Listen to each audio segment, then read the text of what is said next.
데카폴리스라는 10개의 히라풍의 도시인데 이 데카폴리스로 이제 갈릴리 호수를 건너서 여행을 해서 첫 번째로 거라사 지방에 가서 거기에 무덤가에 있는 광인을 고치고 다시 유대 마을로 돌아옵니다. 그러니까 예수님은 마을에서 쫓겨나가지고 그 기회를 오히려 삼아서 이방으로 데카폴리스로 가서 거라사 지방에 복음을 전파하고 그 광인을 고치고 다시 유대 땅으로 오는 이 배를 타고 이방 땅과 유대 땅을 왔다 갔다 하면서 이제 선교의 영역을 이제 더 넓혀가고 있습니다. 그랬는데 예수님이 21절에 보면은 배를 타시고 다시 맞은편으로 걸어가시니, 맞은편이라는 것은 거라사 데카폴리스 거라사 지방에서 유대 땅으로 다시 온 거예요. 거기에서 많은 사람이 모여 있는데 특별하게 회당장 중에 하나인 야이로가라고 하는 사람이 와서 발 아래 엎드려 가지고 회당장이 우리 딸이 죽게 되었으니까는 와서 그를 구원하게, 그를 고쳐달라 하는 이런 이제 청탁을 받습니다. 그래서 오늘 이야기는 예수님이 야이로라고 하는 회당장의 딸을 고치러 가는 길에서 또 하열병 걸린 오랫동안 많은 의원과 많은 괴로움을 받았고 있는 것을 다 허비하였지만은 아무 효험이 없어서 더욱더 이 병에 중하여 가던 이 하열병 걸린 여인을 만나서 그 여인을 고치고 해당장의 야이로 해당장 집에 가서 달리다툼 하면서 그의 딸을 고치는 이야기입니다. 근데 이제 이 해당장이라는 딸을 고치기 위해서 이제 그 가는 길에 하열병 걸리는 여인을 만났는데 이것을 우리가 조금 설명을 하고 넘어가야 되겠습니다. 지금 해당장의 딸이 죽을 병에 걸렸다라고 하는 것, 그 다음에 이 하열병 걸린 여인이, 피를 흘리는 하열병 걸린 여인이 등장했다는 것은 뭘 의미하는가? 예수님은 지금 회당에서 쫓겨나서 이방 땅과 유대 땅을 왔다 갔다 하면서 이제 이방 선교로 하는데 정작 다시 회당에서 쫓겨나서 유대 땅으로 와보니까 회당장의 딸이 죽을 병에 걸린 거예요. 그리고 이스라엘의 그 오클로스라고 하는 민중을 대표하는 정말 많은 의원들에게 다녀봤지만 아무 효험이 없고 더욱더 병이 깊어가는 피 흘리는 이 여인, 죽을 병 걸린 딸과 피 흘리는 이 여인이 바로 지금 이스라엘의 상황이라는 거예요. 그런데 회당장은 이 유대교의 대표적인 그 주류 종교 기관인데 그 회당장이 자기 딸을 고치지는 못해요. 그리고 그 회당에서 쫓아난 예수를 와서 살려달라고 지금 외치고 있는 거예요. 그러니까 이게 굉장히 중요한 이러한 메타포라는 거죠. 여기서 회당장의 딸이 죽을 병에 걸렸다. 피 흘리면서 예수 앞으로 나오는 이 여인은 그냥 단순한 얘기가 아니라 이스라엘이 이렇게 지금 죽을 병에 걸리고 불치병에 걸렸는데 이거를 고칠 능력이 이스라엘 내부에, 이스라엘의 그 종교기관의 대표인 회당이나 성전에 그것을 갖고 있지 못하다는 거예요. 그래서 예수님께 오는 거죠. 여기서 메시아인, 인류 구원의 메시아인 예수님이 어떻게 행동을 했는가, 어떻게 움직이시는가, 어떻게 이들을 고쳤는가 하는 것이 오늘 우리 사순절에 우리가 살펴보아야 될 중요한 메시지로 믿습니다. 우선 이 하열병 걸린 여인의 움직임을 한번 보면 지금 이 회당장의 딸을 고치러 이제 예수와 이 제자들이 쭉 가는 거죠. 그러니까는 이 회당장을 고치러 간다니까 군중들이 이제 처음에는 모여들었다가 예수를 따르기 시작을 하는 거예요. 이거는 이 마가의 본문에서 뭐를 의미하냐면 예수를 따른다라는 거. 우리 요즘 말하면 예수를 따른다라는 거. 예수의 제자가 되는 것이 어떤 걸 의미하는가를 얘기하는 거고, 여기서 군중과 제자들이 예수 따르기에 실패를 하고 오히려 이 하혈병 걸린 여자가 예수 따르기, 예수 살기에 성공하는 모습을 마가복음은 보여주면서 오늘 예수를 따르겠다고 나선 우리들에게 메시지를 던져주는 거예요. 우선 마가복음 5장 24절에 보면 이에 그와 함께 가실새 큰 무리가 따라가며 애워싸 밀더라. 이게 지금 군중들이 따라가는 모습입니다. 여기 보면 굉장히 이 군중들은 무례하게 예수를 따라가요. 예수를 애워싸면서 서로 밀치고 밀면서 예수를 둘러싸고 밀치고 밀고 심지어는 앞장서면서 무리하게 행동을 하는 그 예수를 따른다고 하면서 밀치고 앞장서면서 예수한테 많은 이거 달라 저거 달라 이거 주세요 하는 자기의 욕망을 드러내면서 그 욕망을 채우기 위해서 서로 밀치고 애워싸고 미는 이런 식으로 예수를 따른다라는 거예요. 예수를 따르려면은 우리가 예수의 뒤에 와서 예수를 정말 흠모하면서 예수가 어디로 가는가, 예수 방향이 어떻게 되는가를 잘 보면서 따라야 되는데 여기에는 그런 모습이 없잖아요. 예수를 따른다라는 것은 예수를 통해서 자기의 욕망을 채우려고 하는 군중들의 모습이 보이는데 여기에 이 하혈병 걸린 여인은 아주 모범을 보입니다. 예수를 우리가 따른다는 것이 무엇인가를 잘 드러냈는데 5장 27절로 28절에 이렇게 되어 있습니다.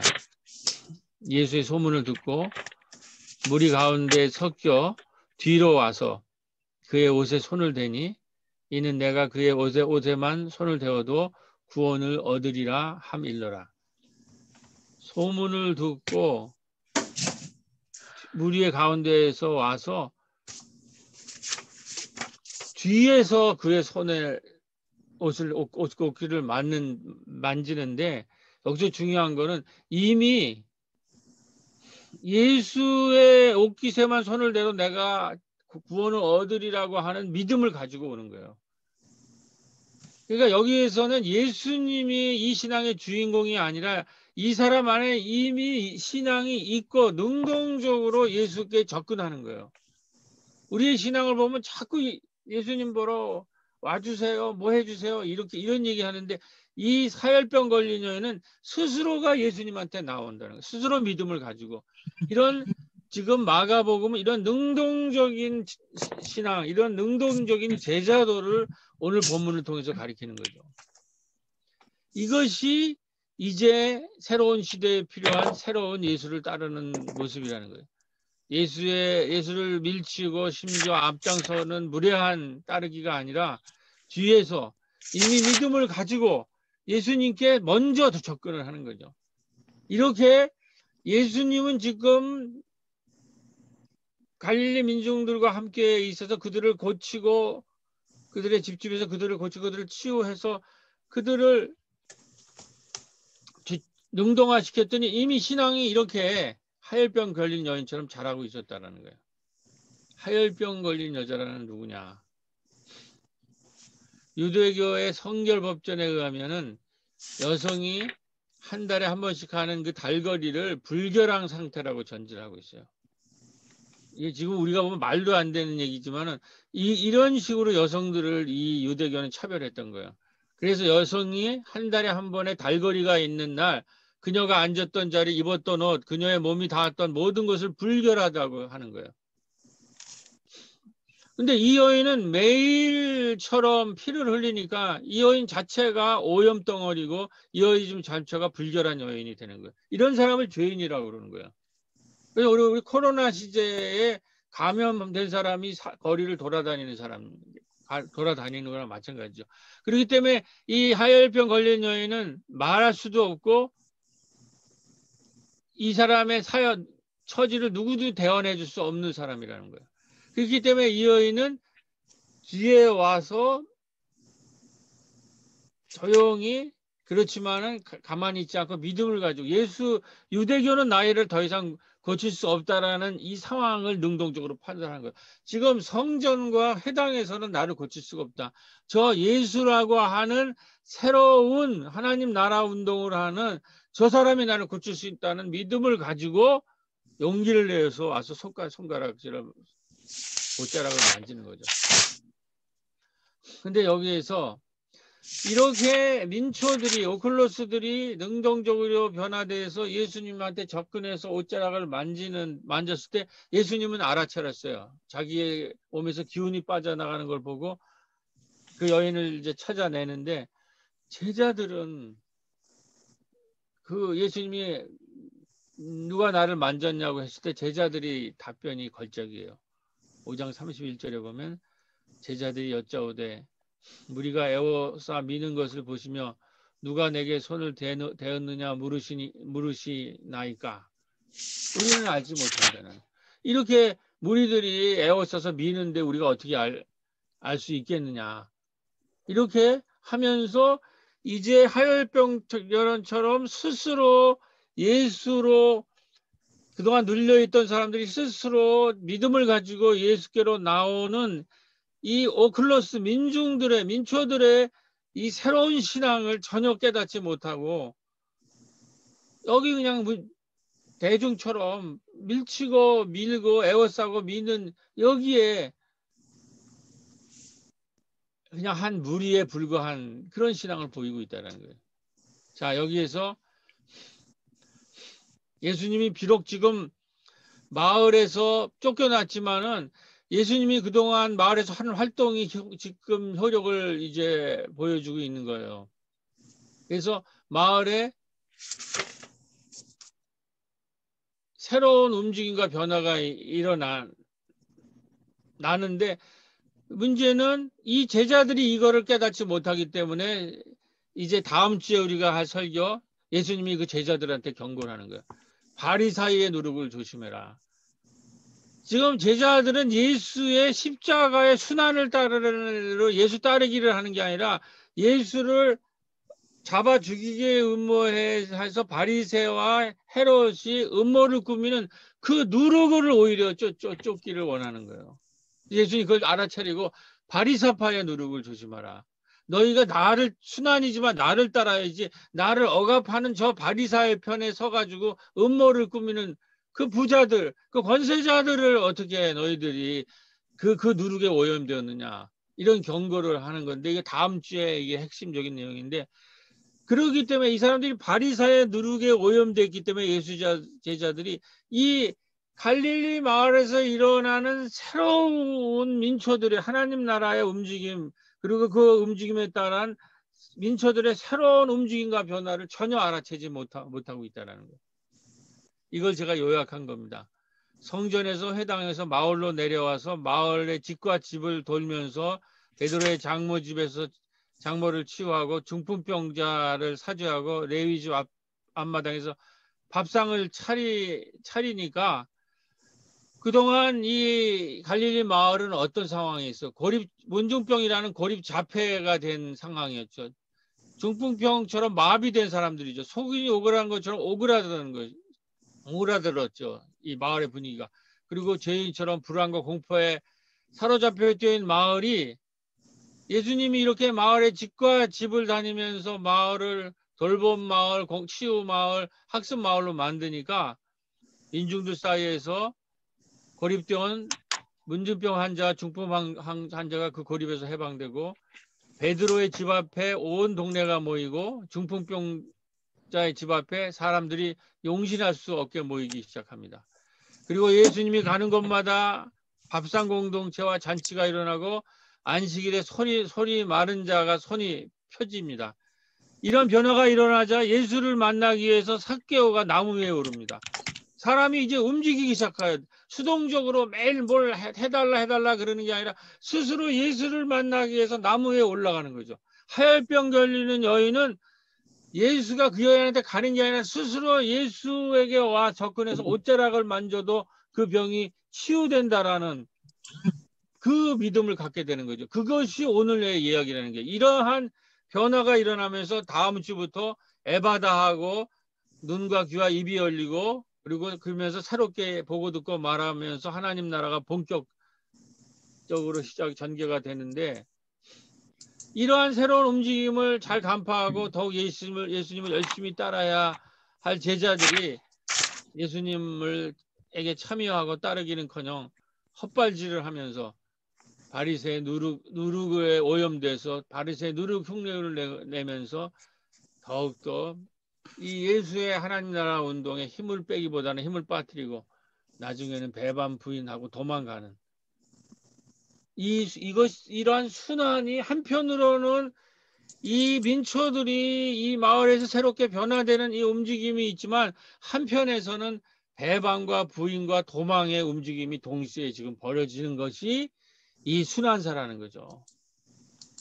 이 순환이라는 건 간단한 게 아니라 이렇게 예수의 움직임, 거기에 따르는 민초들의 움직임, 거기에 따르는 제자들의 움직임, 그다음에 권력층의 움직임, 이 전체를 봐야 되는 거죠.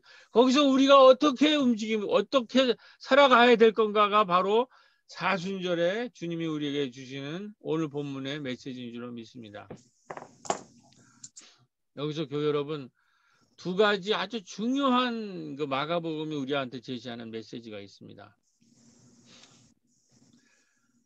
이 마가복음 5장에서는 오늘 말씀은 데카폴리스 거라사 지방의 광인을 거치고 유대 땅에 와서 하혈병 결령을 고치는 장면이 나오잖아요.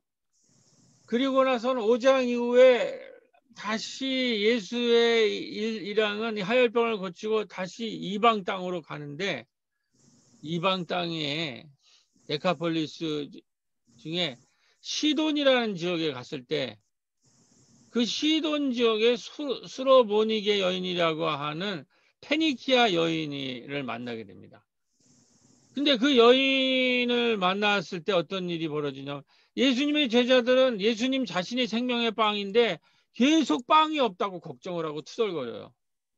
근데 이 여인이 예수님이 쉬는 데까지 쳐들어와 가지고 자기 딸이 죽을 병에 걸렸는데, 여기도 딸이에요. 죽을 병에 걸렸는데 고쳐달라고 그러니까 예수님이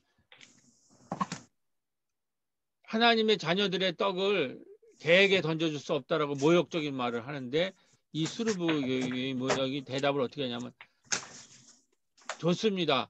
그 생명의 떡에 부스러기라도 달라고.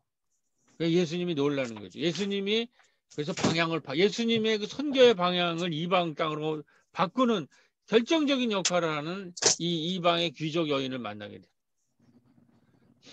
이 여인이 예수를 알아본 거죠. 그래서 5장의 하혈병 걸린 여인, 7장의 페니키아의 수르보니게 여인이, 이 다른 사람들은 예수를 알아보지 못하고 제자들은 계속 생명의 빵을 옆에다 두고 투덜거리고 계속 그 바리새파의 누룩에 걸려서 배반 부인할 궁리만 하고 있을 때에 이 두 여인이 예수를 따르는데 성공을 하는 거죠. 그래가지고 예수의 하나님 나라 운동의 새로운 협력자로 등장을 하는 거예요. 그것이 5장의 하혈병 걸린 여인자, 7장의 수르보니게 여인이라는 거죠.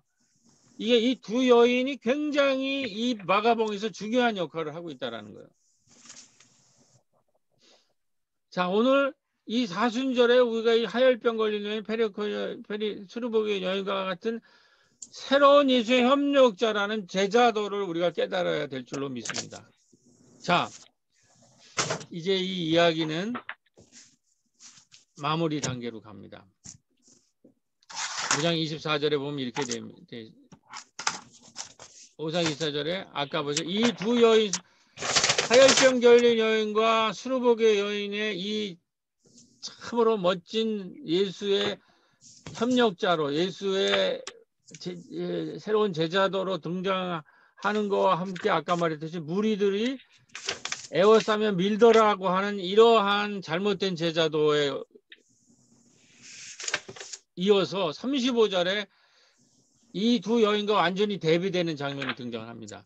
예수님이 그 여인이 화열병 걸린 여인이 5장에서 몰래 믿음을 가지고 먼저 자기가 와서 옷자락을 만졌을 때 그 기운이 빠져나가는 것을 보고 뭐라 그러냐면 이 여인이 스스로 믿음을 가지고 와서 스스로 고치는 걸 보면서 뭐라 하냐면 딸아 내 믿음이 너를 고쳤다. 평안히 가거라. 이렇게 해가지고 이 해당장 가는 길에 이 나타난 믿음을 가지고 나타난 이 여인을 고쳐요. 그랬을 때에 해당장 사람들의 반응이 나옵니다. 이렇게 35절에 보면 아직 말씀하실 때 이렇게 말씀하실 때에 예수님이 이런 말씀을 하고 있는 중간에 해당장에 있는 집에 있는 사람들이 끼어들어요. 말을 가로채면서 해당장에게 이런 얘기를 해요. 당신의 딸이 죽었나이다. 어찌하여 선생을 더 괴롭히나이까 하며 화열병 여인이 끼어들어서 죽을 병에 걸린 회당장의 딸을 고칠 시간이 지체가 되어서 그 회당장의 딸이 죽었다고 예수님한테 항의를 하고 이제 난리를 펴고 예수를 조롱하기 시작하는 거예요. 그러니까 사실은 이 얘기는 맞죠. 예수님이 그 회당장 딸을 고치러 가다가 잠깐 그 하열병 걸린 여인을 고치느라고 시간이 지체되어 있는데 그거 지체져서 고쳤으니까 그 고쳤다고 하니까 그 사이에 끼어들면서 저 여인이 지체해서 이미 죽었다. 그러니까 저 사람 갈 필요가 없다. 이렇게 아주 찬물을 확 껴넣는다라는 거죠. 그래가지고 38절에 그 회당장 집에 도착을 하니까 예수님이 회당장 집에 함께 가서 헌화함과 사람들이 울며 심히 통곡함을 보시고 이 사람들은 벌써 다 죽었다는 거죠. 다 끝났다. 상황 끝났다. 헌화라는 게 야단 법석하고 소리 지르면서 야단 법석을 하면서 심히 울며 심히 우리는 그러니까 뭔가 이제 예수에 대해서 항의를 하고 싶은 거죠. 당신이 지체해서 그렇다. 그러기는 우리 사순절 아침에 이 동선을 보면 이스라엘 백성을 대변하고 있는 회장당의 딸이 다 죽어가고 있다고 야단 법석을 펼치는 회당의 사람들과 예수를 따른다면서 서로 밀치고 사실은 자기의 욕망을 채우려고 분투하는 대중들의 모습과 예수를 따르는 것이 아니라 낡은 예수교의 바리새에 누르게 허덕이고 있는 제자들의 모습 가운데에 이렇게 예수와 예수의 무리를 방해하는 이것과 믿음을 가지고 예수께로 접근하는 하열병 걸린 여인 사이에 우리가 서 있는 거예요. 우리가 지금 여기서 어떠한 태도를 취할 것인가. 특히 회당장 집의 사람들. 그러니까 마을에서 쫓겨났지만 그 마을에서 쫓아낸 사람들의 편에 서서 계속 압박을 하는 이 그룹이 있고 마을에서 예수님이 그들을 다 고쳐냈을 때 그것의 의미가 무엇인지를 깨닫고 정말 자기의 믿음을 가지고 이제 와서 스스로 자기 고침을 받아서 받는 이 하열병 걸린 여인, 그것이 7장에 가서는 수르보니게 여인으로 이것이 확산되면서 이 예수의 운동이 이제 점점 퍼져나가는 이 두 가지가 지금 사순절에 같이 가고 있다는 거죠. 처음에는 이 배반자들이 예수를 잡아 십자가 해가지고 무덤에 갇혔지만 사흘 만에 부활해서 그들이 다시 갈릴리로 가서 이제 이 하열병 여인, 수로보니게 여인 같은 그러한 예수의 부활 운동으로 결국은 승리하게 되는 거죠. 그것이 지금 진행 중에 있다는 겁니다. 여러분, 오늘 우리가 코로나 국면에서 보면 우리 사람들의 심리, 코로나 국면을 맞이하는 심리들을 한번 보면 오늘이 어제 같지만 그래도 내일은 다를 것이라고 우리가 얘기를 하고 희망을 얘기해 보지만 많은 사람들은 최선을 다해도 안 됩니다. 열심히 살아도 안 됩니다. 아무리 노력을 해도 안 됩니다. 결국 그런 날은 오지 않을 거라고 하는 체념에 빠져 있습니다. 우리가 어떠한 희망적인 이야기를 해도 더 이상 긍정하지 못할 뿐만 아니라 옆에 있는 다른 사람들의 희망적 대화에 찬물을 끼워줄 뿐만 아니라 많은 사람들이 비난하고 조롱하기까지 합니다. 여기 지금 해당 사람들 같지요. 사실 이것에 대해서 우리가 뭐라고 그럴 수도 없어요. 지금 상황이 그만큼 지금 어렵다라는 거죠. 근데 예수님이 뭐라고 그럽니까? 어떠한 희망도 얘기해 줄 수 없을 때, 어떠한 희망도 먹히지 않는 상황에서 예수님이 어떻게 하시는가를 우리가 한번 보겠습니다. 5장 37절로 40절에 보면 너희가 어찌하여 허나하며 우느냐? 이 아이가 죽은 것이 아니라 잔다 하시니 저희가 비웃더라. 예수께서 저희를 다 내어 보내신 후에 아기의 부모와 또 자기와 함께한 자들을 데리고 아이가 있는 곳에 들어가사. 이 본문은 AD 70년대 본문이에요. AD 70년대라고 하는 것은 뭐냐면 이 마가복음의 상황. 예루살렘 성전이 무너졌어요. 그러니까 이스라엘 사람은 자기의 신앙의 중심이 성전이 무너지니까는 다 끝났다 우리는. 그러니까 그 사람들이 이 상황을 나타낸 거라는 거죠. 오늘 이 치유 사건. 우리가 다 죽었다 하면서 헌화한다. 야단 법석을 한다는 거예요. 그리고 어떤 희망을 얘기해도 비웃는 거예요. 그랬을 때 예수님이 어떻게 했어요? 죽은 것이 아니라 잔다라는 거죠. 살아날 수 있는 희망이 있다고 얘기하는 거예요. 그러면서 그 비웃는 사람들을 다 내보내요, 일단은. 그리고 부모와 자기와 함께 한 자들 몇 명을 데리고 믿음 있는 사람들이고 아이가 있는 곳으로 들어갑니다. 그리고 그 유명한 아이가 죽은 것이 아니라 자고 있다고 말하시고 자꾸 부정적인 이야기를 하는 사람들을 내어 쫓으면서 뭐라고 하냐면 아기 손을 잡고 가라사대 달리다 굼 그 소녀야 내게 말하노니 일어나라. 이 사건은 AD 70년 이스라엘 성전이 무너져 죽을 병에 걸리고 하혈병에 걸린 여인처럼 피를 흘리고 있는 이스라엘 상황에서 회당장과 같은 유대 지도자들은 이 이스라엘을 고칠 능력이 없고 군중들이 헛된 곳을 찾아다니며 모든 것을 탕진하는 이 시대를 향해서 결국 이스라엘 병을 고치지 못하는 그 시대 상황 속에서 달리다 쿰하면서 회당장에 딸 소녀를 즉 이스라엘을 죽을 병에서 일으키는 부활의 사건인 줄로 믿습니다. 교회가 이 일을 지금 해야 될 때라는 거죠. 지금 어떤 얘기도 통하지 않는 상황이에요. 어떤 얘기도 듣지 않고 어떠한 얘기에도 부정적이고 아주 냉소적이고 찬물을 끼얹고 그리고 우리 일상에서도 아무것도 아는 일에도 짜증내고 화를 내고 서로 헐뜯고 서로 물고 뜯고 사실 누가 잘못이라고 할 수도 없죠. 지금 상황이 그런 거 아니야. AD 70년에 이스라엘 성전이 무너진 상황이고 오늘 우리에게서는 지금 코로나 팬데믹이 이런 상황인데 여기에서 우리 믿는 자들이 달리다 쿰이라고 얘기해야 된다니. 소녀 일어나라.